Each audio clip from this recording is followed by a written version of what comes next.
तो hello my dear friends, welcome to my YouTube channel. This is learning with Ganesh. और आज मैं आप लोगों को कुछ ऐसे मज़ेदार चीज़ों के ऊपर में थोड़ा सा डिस्कस करते हैं। हमारा देश भारत देश, जिसकी राष्ट्रभाषा हिंदी है।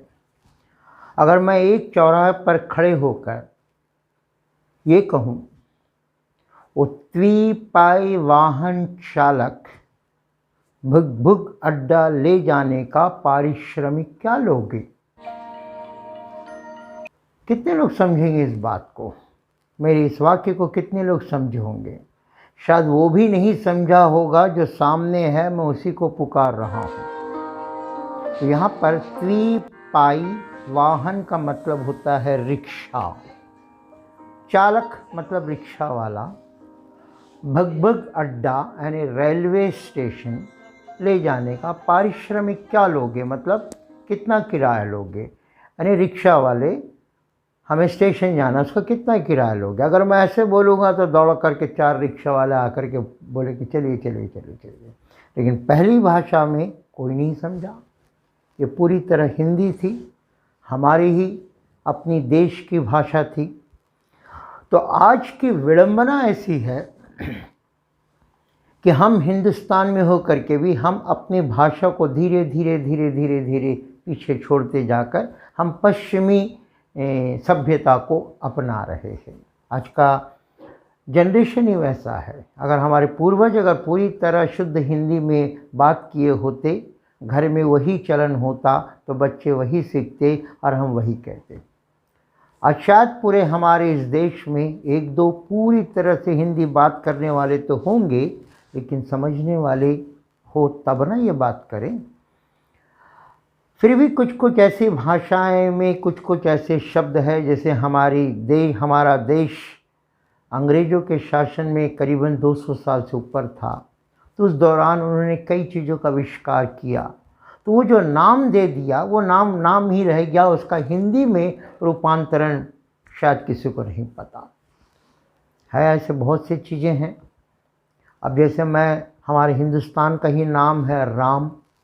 अब इस राम को हम अंग्रेजी में क्या कहेंगे और किसी दूसरी भाषा में क्या कहेंगे? नहीं है, इसका राम राम ही है। कि किसी के कुछ जो नाम होते हैं, वो नाम जो होता है, नाउन का जो पार्ट, संज्ञा का एक जो पार्ट होता है, वो नाउन ही रह जाता है। वो किसी दूसरी भाषा में उसका हम अनुवाद नहीं कर सकते। मेरा नाम 10 रुपया है, हम इसको इंग्लिश में ट्रांसलेट कैसे करेंगे? माई नेम इज़ 10 रुपीज़ हम नहीं बोल सकते। हम नाम को ट्रांसलेट नहीं करेंगे, नाम मेरा वही है। सो माई नेम इज़ 10 रुपया। अब ऐसे बहुत से दिक्कतें आती हैं। इसके बावजूद भी हम अपने हिंदी के तमाम शब्द होने के बावजूद भी हम अंग्रेजी को बोलना इतना स्टाइल समझते हैं कि हमारे ओठों को, हमारे जुबान में वो वर्ड जच जाता है, वो शब्द जच जाता है। छोटी सी गलती हो गई, अरे माफ़ करना, कितने लोग बोलते होंगे। बट आज का जनरेशन क्या बोलता है? थोड़ी सी गलती होगी, अरे सॉरी यार, प्लीज़, थैंक यू। ये सारे वर्ड्स है, ये सारे वर्ड्स अंग्रेजी के हैं, बट हम इसके हिंदी के अनुवाद है, बट हम इसके हिंदी के अनुवाद को नहीं बोल पाते। फट से हमारे मुंह से नहीं निकलेगा थैंक यू। किसी ने हमारी कोई सहायता की, थैंक यू। किसी से हमने कुछ मांगा, प्लीज़। एक हम इसको इस तरह आदी कर गए हैं कि ये कृपया बोलने के चलते, धन्यवाद बोलने के बदले हम इसी को बोलते हैं स्वागत है, यू आर वेलकम। ये स्टाइल हो गया। तो ऐसे ही कुछ हम शब्दों को आज ले करके आए हैं जिसका हिंदी में शब्द तो है, पर हम इसके बारे में शायद बहुत कम ही जानते होंगे, क्योंकि हमारे पूर्वज हम जहाँ पढ़ते हैं वहाँ भी इसके बारे में हमें कम समझाया जाता। तो ऐसे धीरे धीरे धीरे हमारी जो हिंदी भाषा लुप्त हो रही है। तो मैं सोचा कि आज के कुछ जनरेशन को ऐसे कुछ तमाम शब्दों से परिचय कराऊं जो पहले से ही हमारे भाषा में है। जैसे सब जानते हैं, रेडियो को क्या बोलते हैं? रेडियो, पहले रेडियो हुआ करता था जिसमें गाने वगैरह हम सुनते थे, तो उसको कहते हैं आकाशवाणी। बहुत जन जानते हैं इसको, बट बोलते कौन है।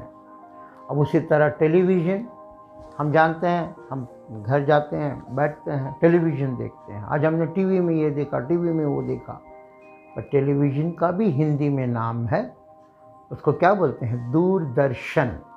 दूरदर्शन।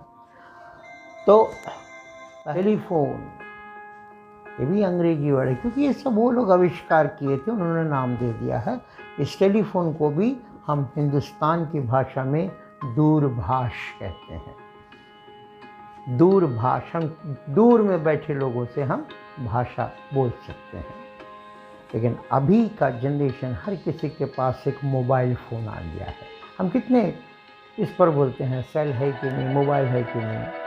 मोबाइल फ़ोन एक्चुअली कहते हैं। तो मोबाइल फ़ोन को हम हिंदी में क्या कहते हैं? इसको कहते हैं चल दूरभाष। चल दूरभाष कहते हैं। अब आते हैं थोड़ा सा, स्कूल को तो सब जानते हैं, विद्यालय कहते हैं। अब कॉलेज को क्या कहते हैं? कॉलेज। 10वीं के बाद जब हम जाते हैं तो इसको कॉलेज को क्या कहते हैं? कॉलेज को हम इसे कहते हैं महाविद्यालय। महाविद्यालय। अब यूनिवर्सिटी को तो सब जानते ही है, अधिकांश इसका भी चलन होते हैं विश्वविद्यालय। विश्वविद्यालय, यूनिवर्सिटी। अब जब हम स्कूल जाते हैं तो स्कूल में पहले के ज़माने में जो दूरदर्शन हुआ करता था, टेलीविज़न, वो वाइट एंड ब्लैक हुआ करता था। अभी तो रंगीन आ गया, तो वाइट एंड ब्लैक। तो अब वाइट एंड ब्लैक को हम हिंदी में, शुद्ध हिंदी में क्या कहेंगे? वाइट मतलब सादा, ब्लैक मतलब काला, सफ़ेद काला हम नहीं बोलेंगे। यहाँ पर वाइट एंड ब्लैक को हम कहेंगे श्वेत और श्याम। श्वेत और श्याम। श्याम का मतलब काला। और वही स्कूल में, वही विद्यालय में हमको ब्लैक बोर्ड होता है। तो अब इस ब्लैक बोर्ड को हम हिंदी में क्या कहेंगे? श्याम पट। क्या कहेंगे? श्याम पट।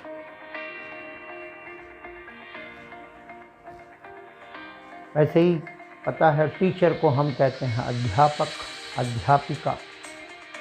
लेकिन कुछ ऐसे भी प्रोफेशन है जिसका हम हिंदी में बहुत कम बोलते हैं। जैसे अगर तबीयत खराब हो गई हो तो डॉक्टर के पास ले जाओ, डॉक्टर। अगेन ये डॉक्टर अंग्रेजी वर्ड है। डॉक्टर को हिंदी में क्या कहेंगे?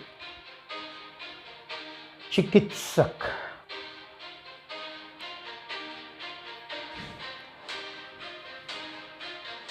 अब नर्स भी होती है, हम फटाक से नर्स बोल देंगे, बट बहुत कम लोग शायद इस चीज़ को जानते होंगे कि नर्स को हम अपनी भाषा में क्या बोलेंगे?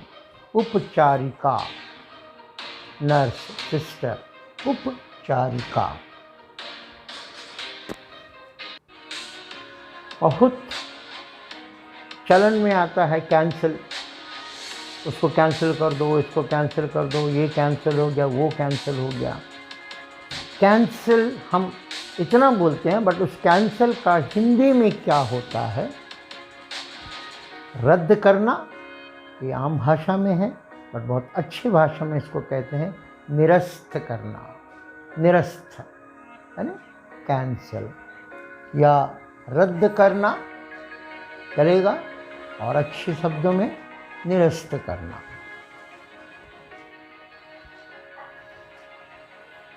एम्बुलेंस, अरे साइड दे दो, एम्बुलेंस आ रहा है, और घीं घीं करके आता है।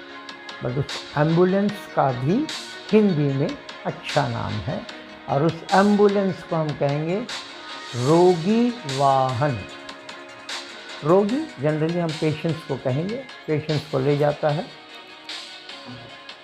एम्बुलेंस को हम कहेंगे रोगी वाहन। अब आते हैं कुछ अंग्रेजी के ही आविष्कारों के बनाए हुए।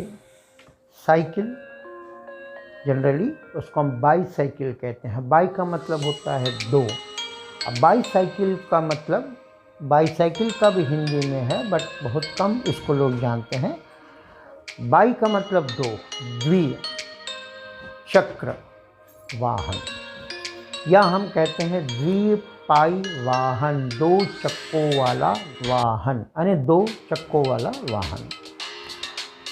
अब साइकिल अगर दो चक्कों वाला वाहन है, द्विपाई वाहन है, तो मोटरसाइकिल क्या होगा? मोटरसाइकिल लोग पहले उसको फटफटी के नाम से जानते थे, ऐसे क्योंकि उसकी आवाज़ से बोलते कि फटफटी आ गई, पर उसका अच्छा हिंदी में नाम है। जैसे साइकिल को द्विपाई वाहन कहते हैं, उसी तरह मोटरसाइकिल बाइक को द्विपाई ईंधन वाहन कहेंगे, क्योंकि उसमें ईंधन यानी पेट्रोल डालने से, फ्यूल डालने से चलती है ईंधन, तो द्विपाई ईंधन वाहन। अब ट्रैफिक को यातायात कहते हैं, ये सबको तो पता है, पर बहुत कम को पता होगा कि सिग्नल को क्या बोलते हैं। कितना छोटा शब्द है सिग्नल, अच्छा लगता है बोलने में भी, जचता है, कितना सुंदर नाम है, सुरीला लगता है सिग्नल। और उस सिग्नल का हिंदी में यातायात संकेत कहते हैं, क्योंकि संकेत देता है कब रुकना है, कब जाना है, कब धीरे चलना है, कब इधर देखना है, तो संकेत वाहन, तो यातायात संकेत। अब आइए रेलवे ट्रेन, इसको हम कहते हैं रेलगाड़ी। रेल अगेन ये एक अंग्रेजी शब्द है, रेल। तो रेलवे ट्रेन को, रेलगाड़ी को अच्छी भाषा में, साहित्यिक भाषा में कहेंगे लोह पथगामिनी, यानी लोहे के पथ पे गमन करना, चलना। लोह पथगामिनी रेलवे ट्रेन है। अब रेलवे स्टेशन को कैसे कहते हैं? एरोड्रम सब जानते हैं, हवाई अड्डा, हवाई का अड्डा है। उसी तरह रेलवे स्टेशन को क्या कहेंगे हम? अब इसके पहले भी मैं बताया था, भगभग अड्डा, हवाई अड्डा, भगभग अड्डा। अब इसको और अच्छे से कहेंगे लोहपथगामिनी विराम बिंदु, लोहपथगामिनी विराम बिंदु, इसको भी हम कहते हैं, यानी लोहपथगामिनी विराम बिंदु। अब चलिए एक और वर्ड, मज़ेदार वर्ड, क्रिकेट। आज टीवी में क्रिकेट होगा, ऑस्ट्रेलिया इंडिया के बीच क्रिकेट होगा, ये होगा वो होगा, हम क्रिकेट का ही इस्तेमाल करते हैं क्योंकि ये शब्द बहुत अच्छा मज़ेदार लगता है बोलने में, क्रिकेट। बट उसी क्रिकेट को अगर हम हिंदी में कहते हैं, क्योंकि क्रिकेट तो अंग्रेज़ों का बनाया हुआ है, इंग्लैंड का वहाँ का राष्ट्रीय खेल है, तो हम उसको हिंदुस्तान में केवल उस खेल को देख के उसको अनुवाद किए, कुछ साहित्यिक लोगों ने अपने किताबों में लिखा। क्रिकेट कितना छोटा सा शब्द है और उसको इतना लंबा कर दिया, लंब दंड गोल पिंड धड़ पकड़ प्रतियोगिता। लंब दंड गोल पिंड धड़ पकड़ प्रतियोगिता, ये हुआ क्रिकेट का खेल। कितना छोटा वर्ड था पर कितना बड़ा लग रहा है। उसी तरह फुटबॉल, आज फुटबॉल मैच हो रहा है, उस फुटबॉल को भी हिंदी में बनाया गया है पाद कदुक्कम। पाद कदुक्कम, पाद मतलब पैर। अब हम कहते हैं कि देखो कितना सुंदर डिज़ाइन है, ये कितना बढ़िया डिज़ाइन बनाया है। हमारे मुंह से डिज़ाइन ही वर्ड निकल जाता है, लेकिन इस डिज़ाइन को हिंदी में भी कुछ कहते हैं, इसका शायद हमें बहुत कम समझाया गया होगा। इसको कहते हैं अभिकल्प, अभिकल्प डिज़ाइन। बस ये भी अंग्रेज़ों का है। अब इसका हिंदी में क्या अनुवाद है, कुछ साहित्यिक लोगों ने अपने हिंदी की किताबों में बस का नाम कुछ और तरीके से दिया है। उसको कहते हैं सार्वजनिक वाहन, यानी यात्रियों को बैठने के लिए जो देता है सार्वजनिक वाहन। बस मशीन तो पता है आपको, मशीन हिंदी में भी बहुत जगह इस्तेमाल होता ही है। यंत्र कहते हैं मशीन को, क्या कहते हैं? यंत्र। अब कोई संपत्ति हो, कोई घर हो, कहते हैं कि इसका ओनर कौन है, इसका हकदार कौन है? ओनर। OWNER, ओनर का हिंदी में कहते हैं स्वामित्व। स्वामित्व, इसका स्वामित्व कौन है? स्वामित्व। तो एक और शब्द देखते हैं तो बहुत ही चर्चित है, फिलॉसफर। फिलॉसफर जो बहुत अच्छी उपदेश वाली बात कहता है उसको कहते हैं फिलॉसफर। और फिलॉसफर को हिंदी में कहते हैं दार्शनिक। क्या कहते हैं? दार्शनिक। ऐसे ही कई ऐसे शब्द थे, बट ये वीडियो को छोटे बनाने के चलते मैं एक 20-22 शब्दों का ही मैंने देख के इसके बनाया हूँ। वैसे तो बहुत मज़ेदार है, अगर हमारे पूर्वज अगर इस तरह से बात किए होते तो हम लोग भी उसी भाषा में बात करते। केवल हिंदी में नहीं, हम अपनी मातृभाषा में भी, चाहे वो बंगाली हो या तेलुगु हो, कुछ भी हो, हम फड़क से कहते हैं टेबल, कहते हैं पेन, बट टेबल को भी कहते हैं, टेबल का भी हिंदी में नाम है मेज, पेन का भी नाम है कलम।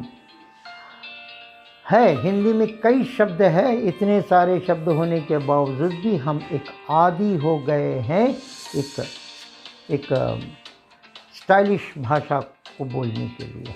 तो यही है।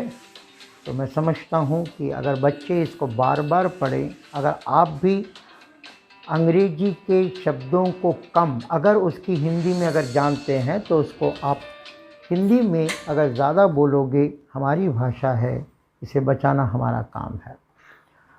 तो फिर हम अगली वीडियो में फिर एक और नए विषय के साथ मिलेंगे। तब तक के लिए बाय।